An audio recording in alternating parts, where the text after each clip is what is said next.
Good morning, day 26 of the Wildlife Lockdown Diaries, and today I want to talk to you about community efforts. I'm in the Courtstairs Sunken Garden in Ramsgate, and this place has been transformed by volunteers. It belonged to a big manor house over there called Courtstairs, and then the council tend to try to look after it, but it's so important that communities come together and do something positive, and this is a classic example. It was originally taken over to be a community orchard, like a memory orchard, but sadly the aftercare wasn't there. And when you set up a project like this, aftercare is just as vital as doing the initial job. And one of the greatest volunteers Ramsgate's got is Maxine Morgan, and she got hold of this little space and brought it back to life again. And a guy called Vic from Broadstairs Town Sheds made these little protectors for the trees. These are all fruit trees. They've all been planted here. And we had volunteers from Pfizer's help out a few years ago, because big companies like to get their staff out on volunteer days. It's good for morale.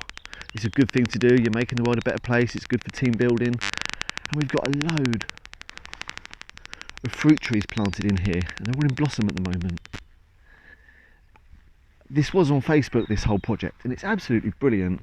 This was just a bit of wasteland before. It was just grass and just plain green desert. It was rubbish.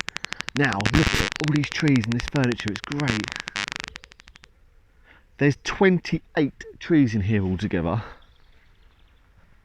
and as they get older and more mature, it's going to be great for wildlife. There's not much about at the moment, but when they get bigger it will be. These things take time. And sadly, like most community projects, they do suffer from a bit of vandalism, and people leave their rubbish laying around.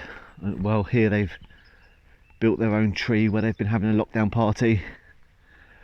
But as I say about the aftercare, people like me will clean it up and fix it and look after it, and Vic, who makes these tree guards, when they've been set fire to, he will repair them. And I'll come down and water them as well in the summer. So it does take aftercare. But get together, get a community project going. Thanet Council are actually quite accommodating, and they're very happy to help out. So just go down the right channels. It might take a little bit of time to get it all together, but if you've got a bit of space somewhere in a park and you want to do something with it and make it better for everyone, do it. With the power of people and the power of volunteers, you can make the world a better place.